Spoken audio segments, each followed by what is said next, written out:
to introduce this beautiful woman. WendiKnox is an accomplished artist, creative director. She's won all kinds of awards in creative designs, worked with some of the biggest companies in marketing. She's an incredibly beautiful woman who had a very life-changing experience that took her out of the corporate world and into the heart. Ladies and gentlemen, you will be so glad to hear WendiKnox speak.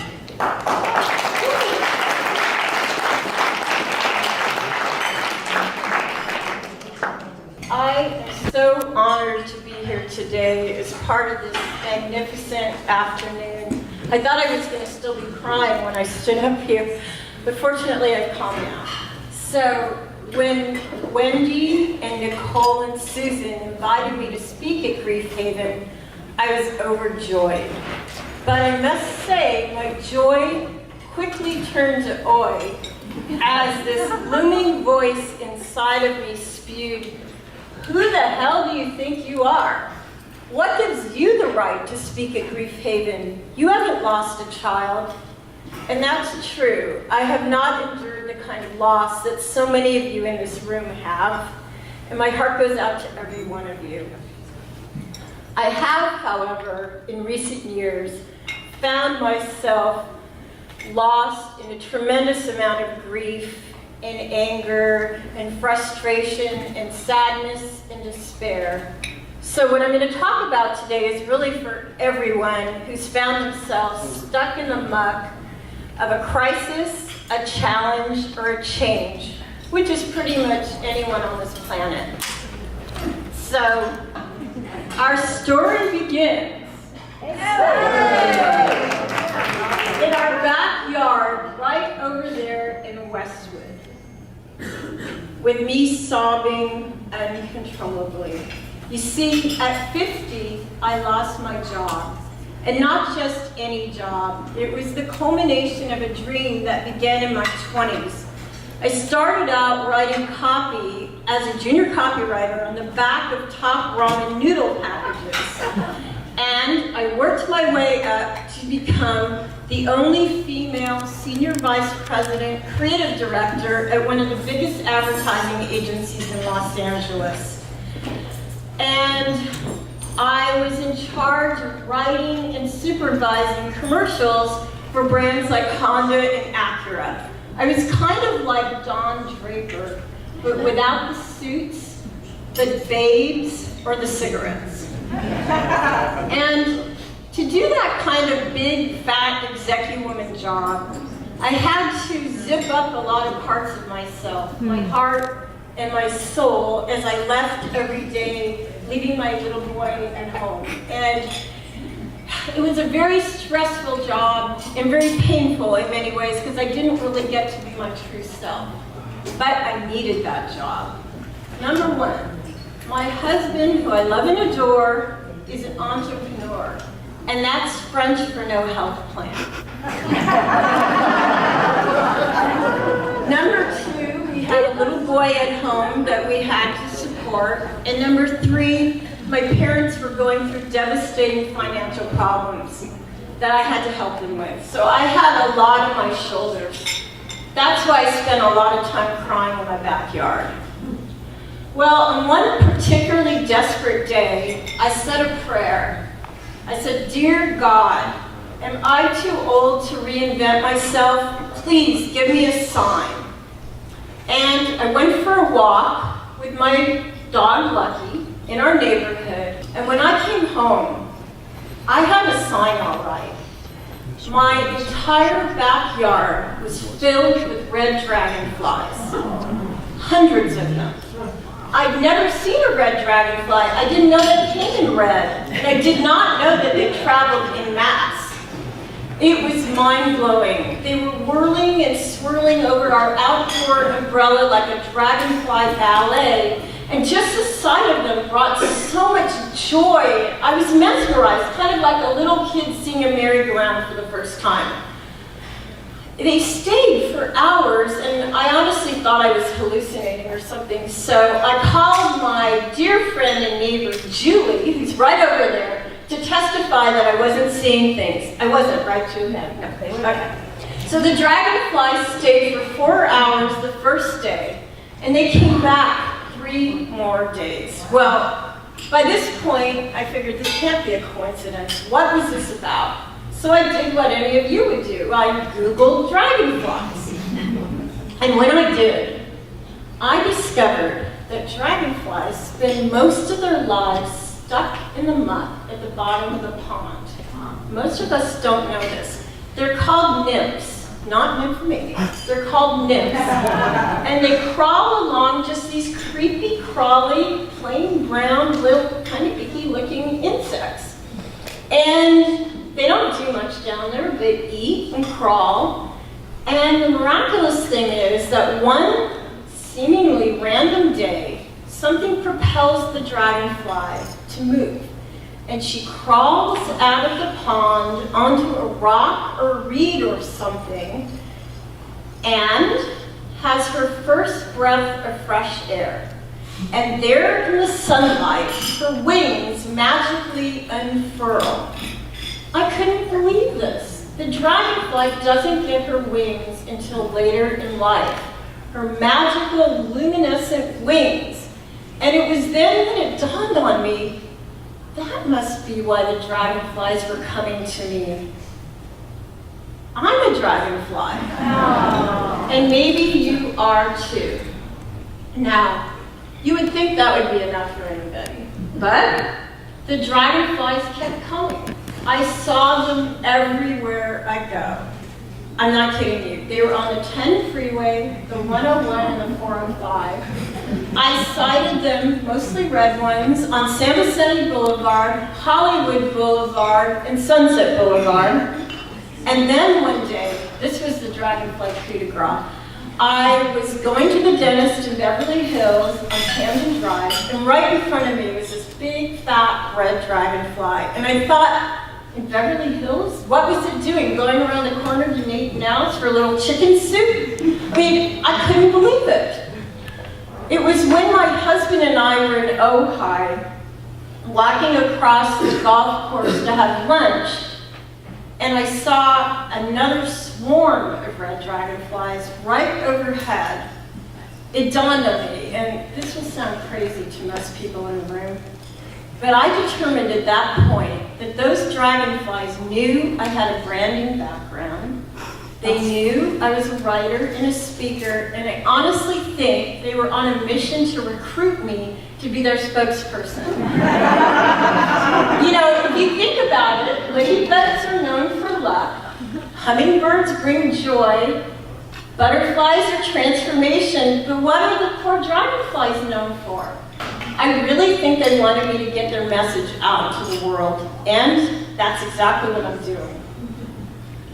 I'm going to share some dragonflying lessons with you. Since that day, I have studied them intensely, and they continue to show up everywhere I go. In fact, today, I'll admit, when I was coming here, I was a little bit nervous.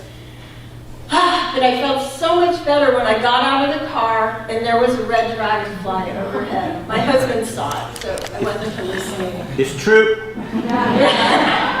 Okay, so dragonflying lesson number 1. Be one with the muck. Yeah. So, when dragonflies are crawling around down there, they pretty much accept their plight. They seem to know that the crawling in the muck is part of their process. Unlike you and I, they don't have that voice in their head saying, "What's wrong with you? Why are you still in the muck? Everyone else is flying, why aren't you flying?"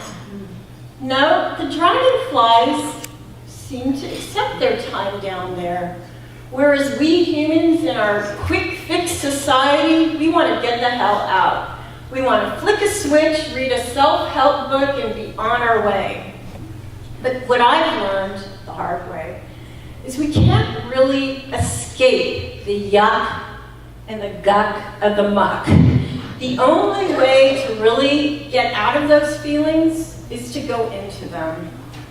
To allow ourselves to crawl around in the sadness and the fear and the frustration and the anguish and the anger and all those human emotions. And unfortunately, I know a lot about those human emotions. Turns out that losing my job at 50 was not the hardest thing that ever happened to me, or the worst. The worst thing that happened was almost losing my only child, my son, to addiction. And he's 20 years old now, and I'd say for the last 5 years, we've been on a harrowing journey. And many mornings I've woken up and said, how did I get in this movie? How did this become my life? And I'm sure many of you in this room can relate to that. And if you've ever been touched by addiction, which I'm sure many have, you know it's the gift that keeps on taking. And it takes everything we have to not be taken down with it. But I have learned that in surrendering to those weak feelings of ours, that's where we find our strength. Strength that we never even knew we had. I went through years of infertility. And while I did, I used to fantasize about the kind of mother I wanted to be. I wanted to be the cool, fun mother, the artsy, craftsy mother, the easygoing friend mother. But because of my son's disease, I've had to turn into the kind of mother that I knew he needed, the warrior mother from hell. And sometimes I don't even recognize myself with the decisions that I've had to make, but it's really what he needed. And it took almost everything I've had. So really the last few years, I couldn't go out to too many lunches with friends at those happy restaurants with loud people. I didn't have much energy to write or to paint or to speak at events like this. There were many days I couldn't even go to the grocery store.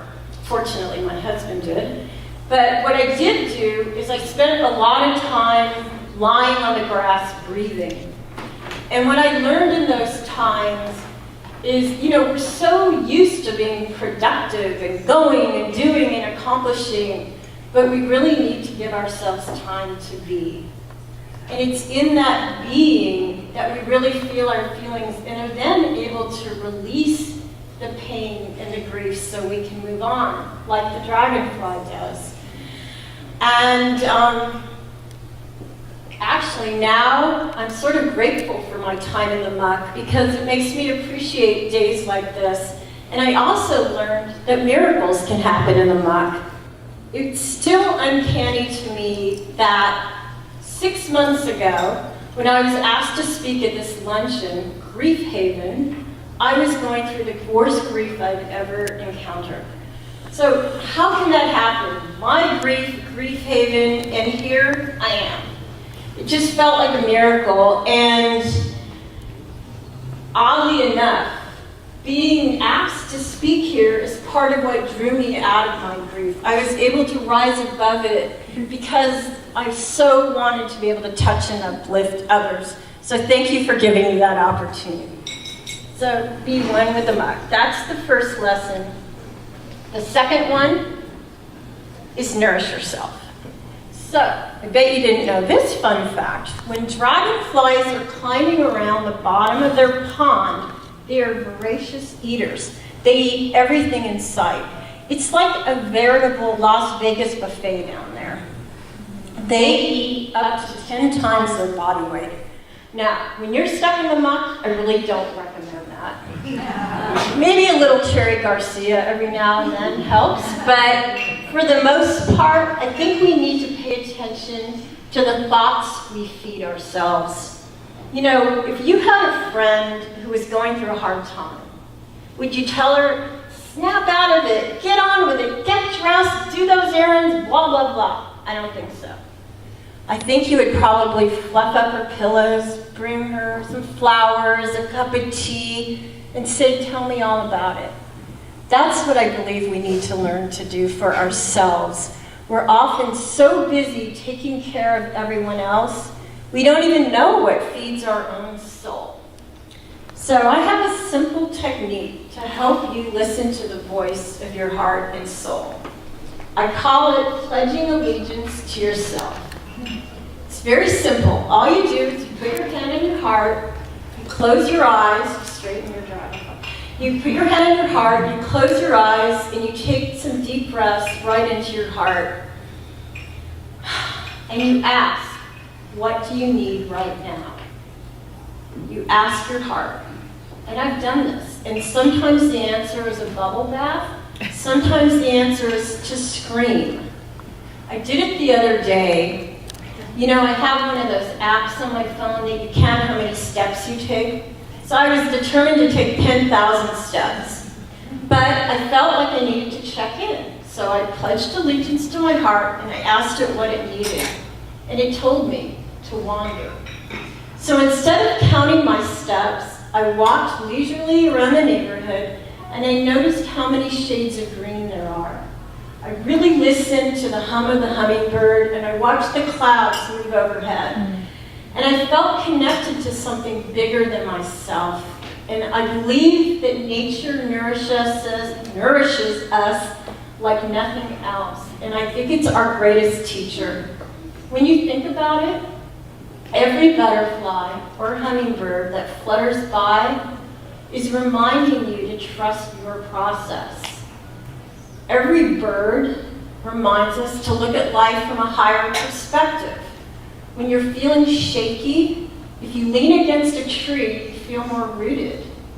When you're feeling small and fragile, all you have to do is look to the mountains and feel their strength.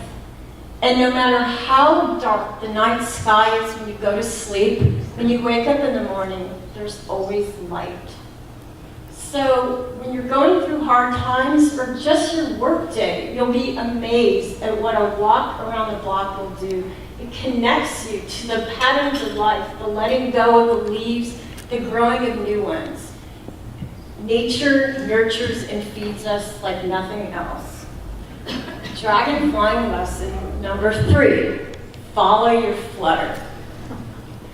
So the dragonflies are down there and something urges them to crawl out of the pond on one random day. We don't know what that is. Call it instinct, call it DNA. Do dragonflies have DNA? Anyway, something propels them forward. And I believe the same is true for us. I believe we all have a voice inside of us, whether it's the voice of your intuition, your spirit, your soul. I call it your flutter. It's that little feeling you get inside, that little thing that says, ooh, maybe I should turn left instead of right, or, I'm thinking of somebody, maybe I should call them, I haven't seen them in forever, and you end up getting together, and you can't believe how much you have in common, and you end up business partners. That's following your flutter. It's something, you have to get quiet, you can't be texting, you have to listen, it's like a whisper in the wind. And one day, when I had my big, fat executive woman job, I went to the art store to get something for my son, and I saw a poster for an art class called Art and Spirit. And my flutter said, take that class, take that class. And Edna, the inner critic, the bitchy voice that lives inside my head, she said, are you kidding?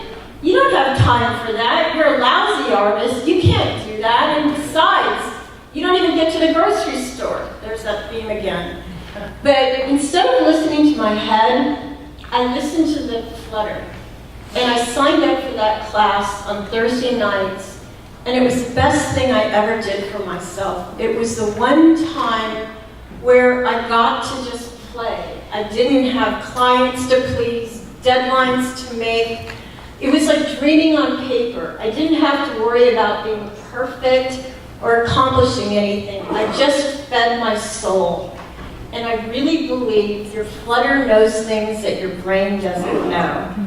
So I wonder, what is your flutter telling you? Is there a class you've always wanted to take, maybe tango lessons or skydiving or knitting, crocheting? Is there somebody that you saw here today who looked intriguing to you and you thought, oh, I'd like to talk to her, but oh, I feel so awkward? I urge you to follow your flutter. You never know where it will lead you. Dragon flying lesson number 4. Find your fetch. So, few people know this. But a fetch is the dragonfly equivalent of a gaggle of geese or a pride of lions. So when that fetching dragonflies showed up at my house, they were so amazing because they were all soaring together. And that energy of them flying together was so uplifting, I almost felt my feet off the ground. And it occurred to me, while we're growing our wings, we need to find those flying companions who will help lift us up when we're stuck in the muck and will celebrate us as we're starting to soar. And the thing that I've discovered is the more that we are that to ourselves, the more we find it in the outside world. This world is one big mirror. So if you give yourself the compassion and the nourishment and the time to listen to your feelings, that's what you find in people out there. If you allow yourself to speak your truth and show your true colors, you find people who love you for exactly as you are. Now, how do I know this? Well, I'm very blessed to have an incredible fetch, many of them that are sitting right there at table number 1, including my husband, Will, who is the most supportive flying companion anyone could ask for, and my beautiful Aunt Brenda, who at 83 is the most inspiring dragonfly in my life, and all these other beautiful, uplifting women. And the thing is, be discriminate in looking for your fetch, because when you find those people, they can lift you up and be there to comfort you when you're sucked back into the muck. So find your fetch. Dragon flying lesson number 5, and I think this is the biggie for the dragonflies. It's never too late to soar. So while the dragonflies are crawling around down there, they go through all kinds of changes that are invisible to the naked eye. They actually shed their skin up to 15 times. So they're in this continual state of letting go of the old version of themselves and growing a new version. And I believe that's true for all of us. When we're faced with difficult times in our lives, the universe often asks us or forces us to let go of our old ways of looking at things, to let go of the shoulds and have-tos that society taught us, to let go of those pictures in our head, to let go of our timelines and our rigid rule book. And I have found in my own life that when we let go of these things, it opens up space for new possibilities to come in, things we couldn't have even imagined. As Joseph Campbell says, we have to be willing to let go of the life we were planning for the life that is waiting for us. And what I have to say to Joseph Campbell is, it's a lot easier said than done. Last year at this time in November, my husband and I had planned to go back to Chicago to have Thanksgiving with our son. He was in his first semester at the Chicago Art Institute, where he had gotten this wonderful scholarship. He's a great artist. And we were planning to have this really special, different kind of Thanksgiving.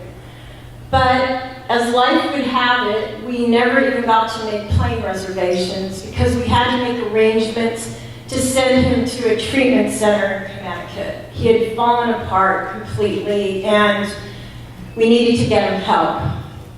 Now, even though I knew that the most important thing is his health and well-being, I have to admit I struggled with letting go of a lot of other stuff. I had to let go of the idea and the hopes and the dreams of him being in college, at least for now. I had to let go of the shame that I felt when people would say, how's your son? Is he coming home for the holidays? Where's he in school? I had to let go of the self-judgment of thinking maybe I wasn't a good enough mother.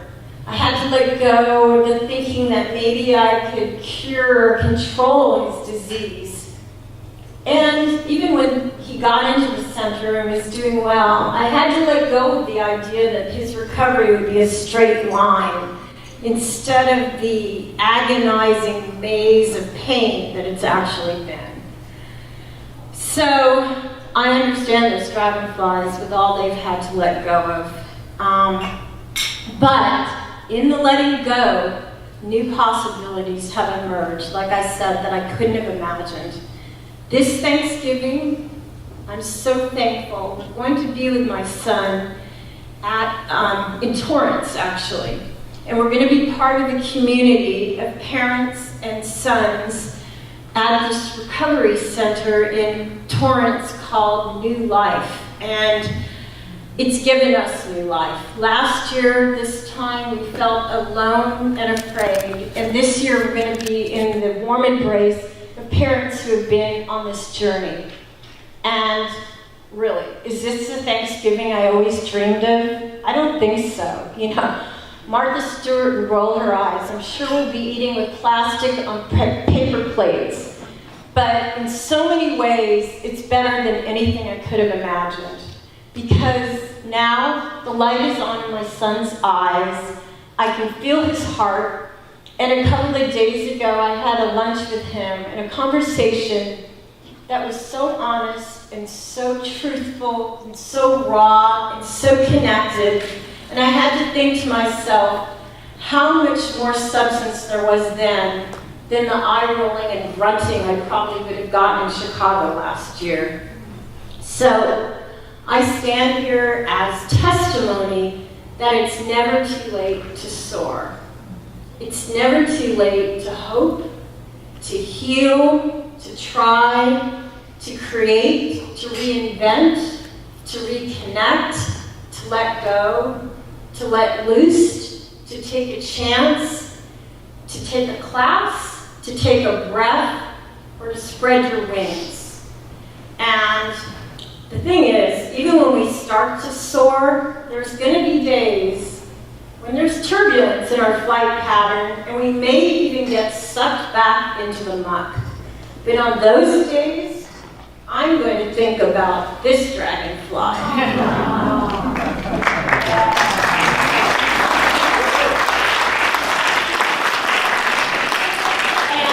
I'm going to think about Susan and how she's risen up from her own grief and created this beautiful haven for us all.